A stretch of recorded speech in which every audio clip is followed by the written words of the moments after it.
If you're a fan of the Fargo TV series, you probably already know that the show's creator Noah Hawley likes to include references to people whose work he admires or whose stories and characters add resonance to his own. Stanley Kubrick, Paul Thomas Anderson, and of course, obviously, because it's Fargo, the Coen brothers, and also Dave Sim. If you don't know who Dave Sim is, he's a Canadian cartoonist who self-published a 300-issue comic book series from 1977 to 2004 called Cerebus. Cerebus himself is an aardvark. He was prime minister, he was pope, he was a bartender for a while, and a bunch of other things too. And references to this comic book series turn up often in the work of Noah Hawley. There are references in Fargo, in his other show Legion, and in at least one of his novels.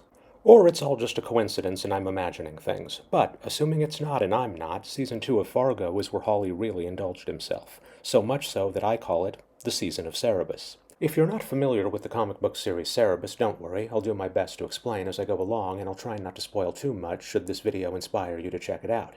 And if you are familiar with Cerebus, I think you're going to enjoy this video, especially if you're already a fan of Fargo, which in my opinion is one of the best shows on TV. Also, I'll try not to spoil too much of Fargo, but there will be some spoilers along the way. Number 1.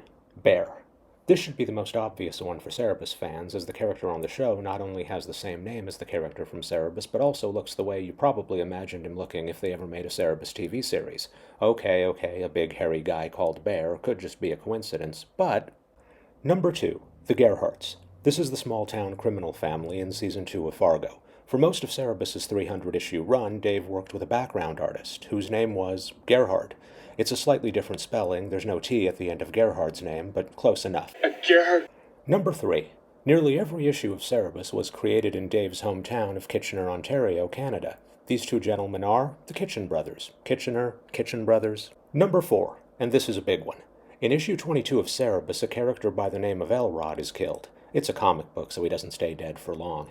And Elrod is killed by an assassin who hits him in the head with a throwing disc, the weapon of choice for this particular group of assassins.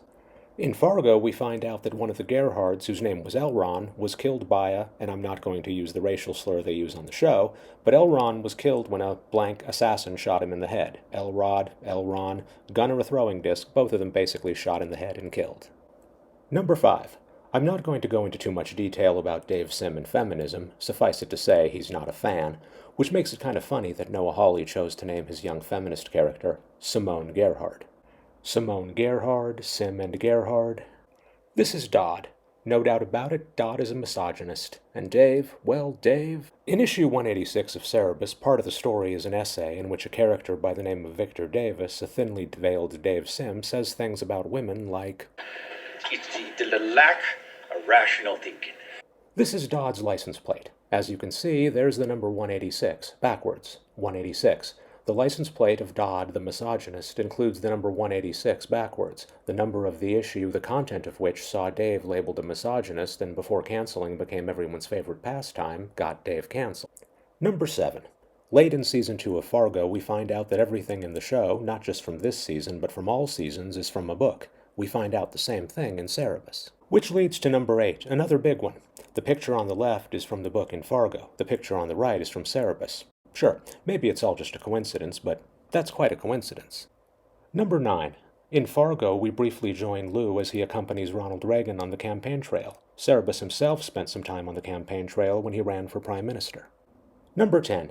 Cerebus fans are familiar with the moment when Dave, the comic's creator, inserted himself into the story and then turned and looked directly at the reader, and then commenced the long monologue about women that got him in so much trouble.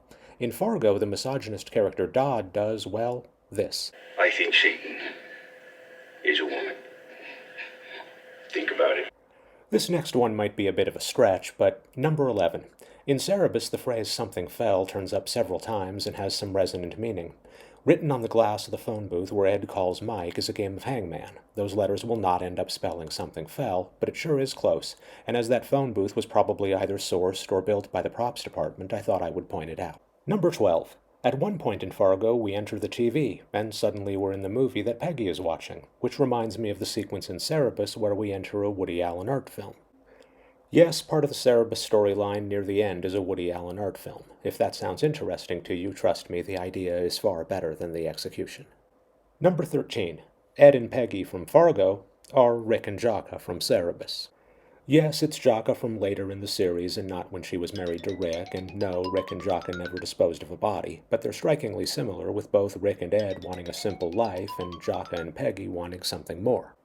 Peggy wants to go to sunny California where she can, I don't know, hump the legs of celebrities, and Jocka wants to go to an artist's colony in what looks to be the tropics, where she assumes that all the famous artists there will, hump her leg. Number 14. In Fargo, Peggy doesn't tell Ed that she's still taking her birth control pills. In Cerebus, Jocka, well, no spoilers, but let's just say that Jocka doesn't want to have a kid either. And last but not least, number 15. This is part of a 4-page sequence in Cerebus in which Cerebus just, well, pees for a long time. And this is Dodd. Ah!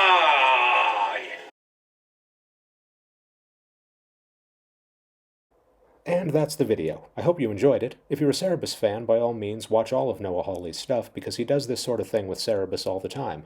Or he doesn't, and it's all just a coincidence, of course. If you liked this video, remember to click like. If you didn't like this video, click like ironically. And I'll see you in the next one.